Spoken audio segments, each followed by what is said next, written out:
Hello everybody and welcome to another Transformers Masterpiece review.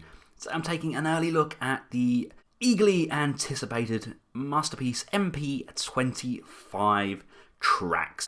First of all, I do have this on pre-order with Robot Kingdom, but I had a friend that managed to acquire one and hooked me up with this one slightly earlier, so I will have two, which is awesome because, to be honest with you, I've played with this guy non-stop since I've had him, and both the bot mode and the vehicle mode are outstanding, and I will be displaying him in both.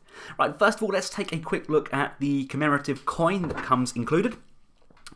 You get to open up the front of the Corvette, like so, and there we have tracks on there, and we can just open up this section here, and the whole section folds forward. There we go, Masterpiece 25 Cybertron Warrior. Really nice big hefty coin. Not a coin collector myself, but I know there's a big scope for these amongst fans, and I know people honestly do love them. Let's take a look at the back of the coin there. Just 2015 Hasbro, all rights reserved. There we go. Let's take a quick look around the box, just our standard box we come to expect from the Takara Masterpiece figures. Got him in here as a bot mode, and here's Corvette. God, that is such a gorgeous alt mode, isn't it? It really is. It could just, of course, tracks. Side of the box, vehicle. Side of the box, bot mode. On the back here, it is Bumby. Hence, I got it cheap. Got him in his vehicle, we got him in his flying vehicle. You do have a stand. We've got Raoul and a mini tiny blaster piece figure there. And there he is, just scaling alongside his fellow comrades. Scales extremely well. Now, without further ado, let's crack him open. Here he is out of the box. First of all, his tech spec card is really nice. Got some fantastic artwork on the front there. That is glorious. Just flip that round. There is his stats and bio. Now, before we concentrate on what is in essence a gorgeous Autobot, let's take a look at the accessories first. First of all, we have Raoul. He's good. It's a fairly good resemblance. Not overly highly detailed, but they've done a pretty good job there. I mean, he's got the ponytail there. He's got the headband in. Really good size. And the detailing is kind of there. They just haven't done the eyes, but then again, I think if they'd have started doing the eyes on these, it probably would have taken away from some of the looks. Really nice detailing along the jacket as well. Just a very good representation. We have the mini blaster or blaster piece. Really good. Fantastic. Look at that. Also makes you appreciate the KFC transistor, because they got the resemblance. Fantastic, didn't they?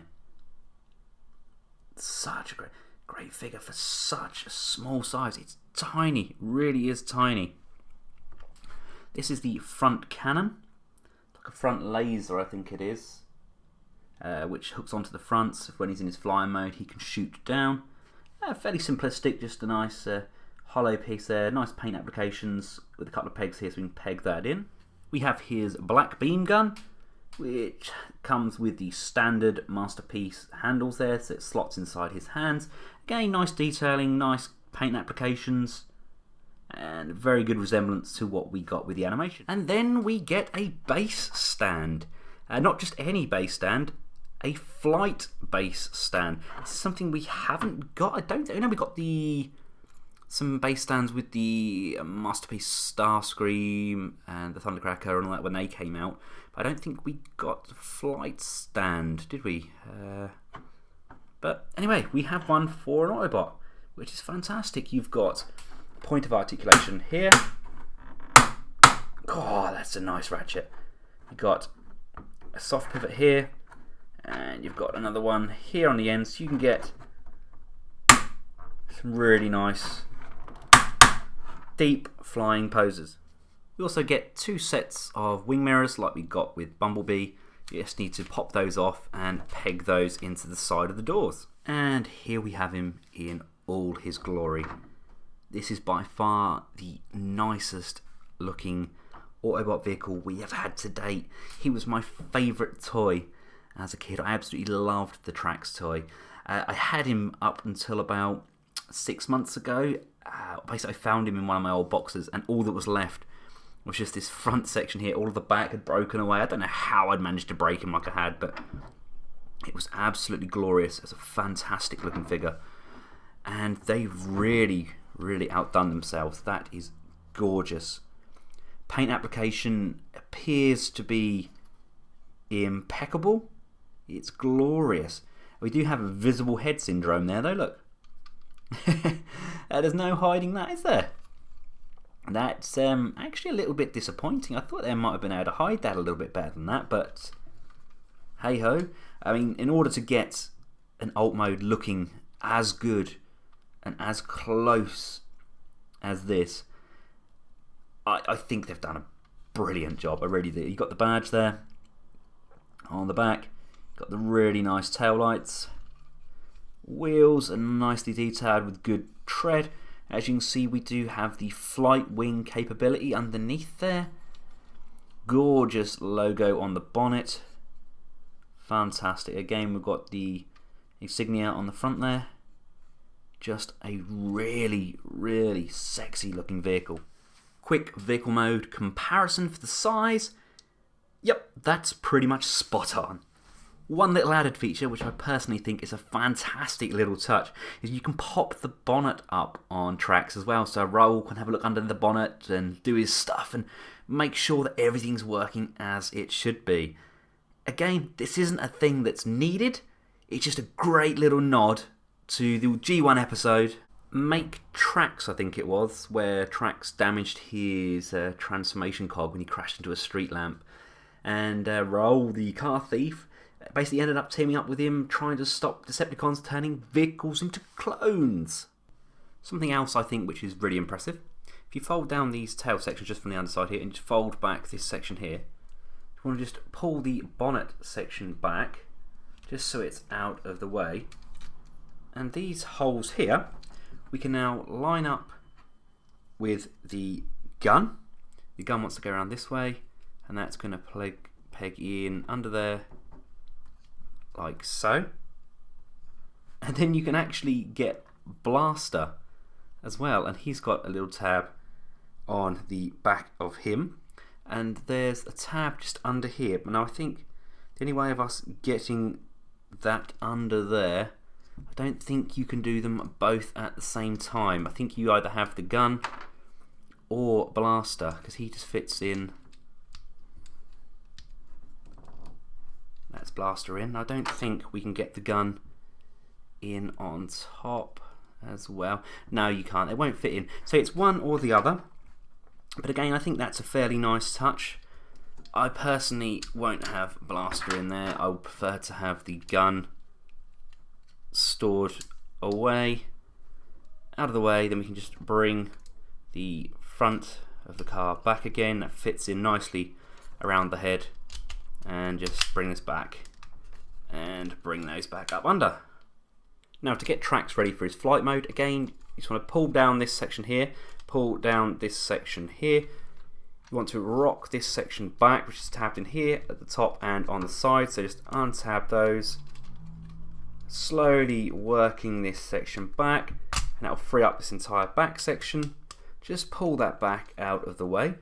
And now you see we've got this section underneath here. The next step, you want to fold this arm open, fold it all the way out so this hinge is flat, extend this arm outwards like so, just click that down, slide these joints across like that, and same on this side like that, which now allows us to bend this hinge down, rotate that wheel around, and then you want to just line up this tab that in. You can straighten out this section so it's pretty much lower than this section here, so when we bring the cab back over, the wheels just sit underneath. Then bring this wheel section round, flip that round, and that's going to rotate and come back around and just sit snugly underneath there like so. I thought this would have actually tabbed in there, but it doesn't. It just, that actual nub on the wing just stops it from going any further.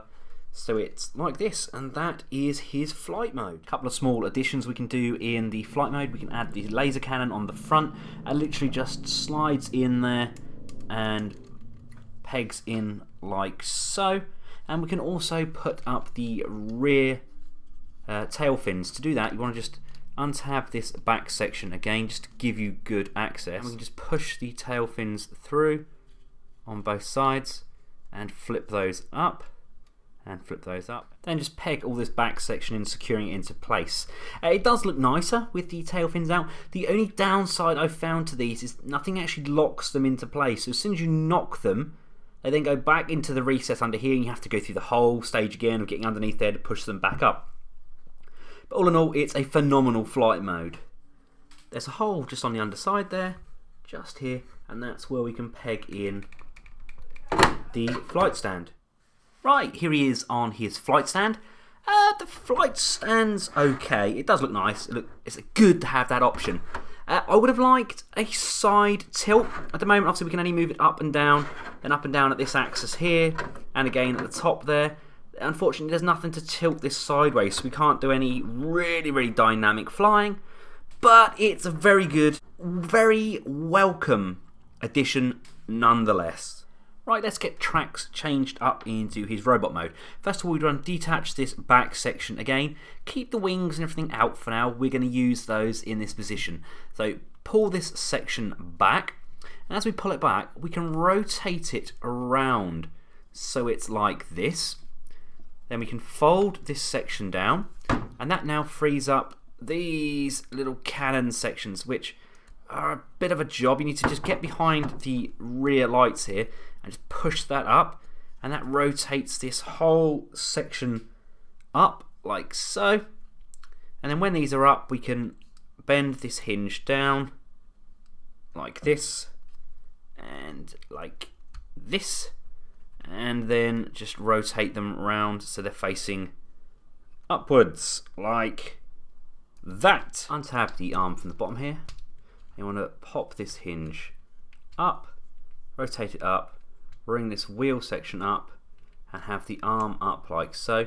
You can then slide the chest section up, and as we rock that up, there's a tab just on either side here. Those are going to tab into the holes on the arms. But whilst we're at this stage, let's flip the head up, and what a fantastic head sculpt, eh? Let's just rock those back and tab those arms in. 1 and 2. This next section I actually really like. I think it's a great way of filling the body. You want to untab the door section here, rotate that up, and as you pull this round, there's a tab just in the back here. So as we push the door, you're going to fold this tab back on itself. That's going to tab into his back, filling out all of his back there, and at the same time filling out the sides of his chest. You can now slide this backpack section over both sides. There's a tab there, and do the same on this side there, and that's going to tab in on both sides, securing that in place.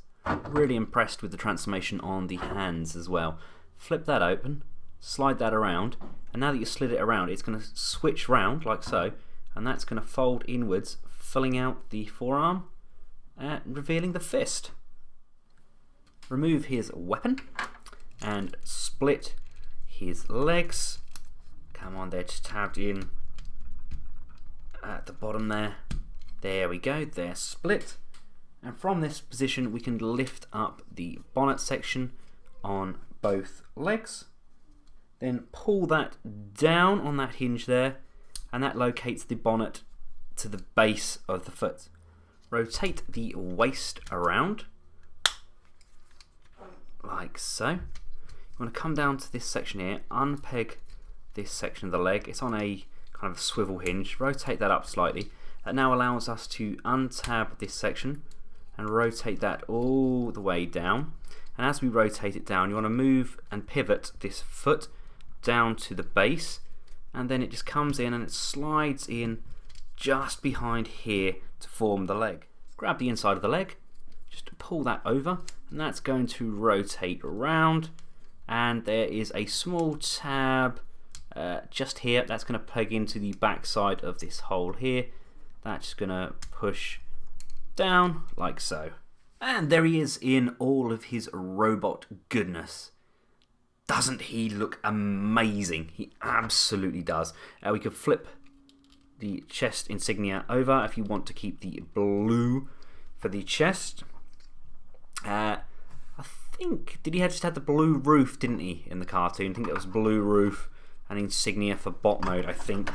But he looks fantastic. Side on, it's not too bad. There is some visible mechanism there. But overall, I think they've got the aesthetic down to a T. He does look really, really nice. He grips his gun extremely well. These hands are on a hinge, but it's almost like a 3-point hinge. It kind of locks into place. Once it's closed, it kind of locks. It's really, really tight. I did notice with the head, you have to just push the neck section just down beyond this chest section here, otherwise the head does tend to flop backwards. But once that's been pushed down, you have a fantastic range of motion on there. Great down and up and full 360 degree turn in there. The shoulders can go up and down. We've got an upper bicep swivel.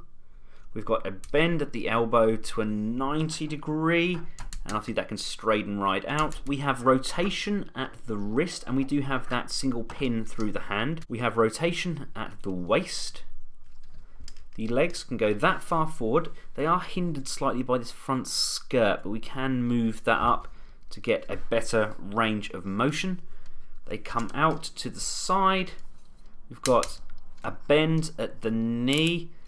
There is an upper thigh swivel there, and the ankles do go forward and back, and we do actually have a pivot built into those ankles as well, so we can get some really dynamic poses. You can also access his flight peg whilst he's in bot mode as well, so we can get some nice jumping poses. In my opinion, this is honestly one of the best looking Masterpiece Autobot vehicles they have done to date. They've captured the likeness incredibly well while still keeping it a great homage to the original toy. There's great paint applications throughout. That metallic blue is absolutely fantastic. I would have liked a little bit more movement around the knee area. I feel that it could have done with a swivel above that knee joint as well, because at the moment we're rotating that knee and we're having to rotate the thigh to get a great range on those legs. The waist does rotate nicely, although I am somewhat worried about the clearance issues between the glass section there and the waist. I don't think it's going to be an issue, but just bear in mind this is quite a thin plastic and it looks like that could put stress on the bottom of that section there. But all in all, it's an absolutely glorious figure. Here he is with some of his fellow Autobots. He's actually one of the tallest cars we've had to date as well. And here he is squaring up against some of the Decepticons. I think he may have met his match. So there we have it, guys. This is Masterpiece Tracks. All in all, the bot mode is fantastic. It's got good articulation, great posability, paint applications are impeccable, the sculpt is fantastic. Vehicle mode is sublime. It's by far one of the best vehicle modes we have had to date. And yes, I'm very lucky to have got this early, but I'm super glad that I've also pre-ordered a second one, because I can't wait to have this displayed in both modes. I will definitely be buying the inevitable black Diaclone repaint as well. It is a gorgeous, gorgeous mold. I hope you found this video useful. If you have, give it a big thumbs up and subscribe. And make sure you click and pre-order this through at Robot Kingdom by clicking the link in the description below. Until next time, from myself, Tracks and Roll, goodbye.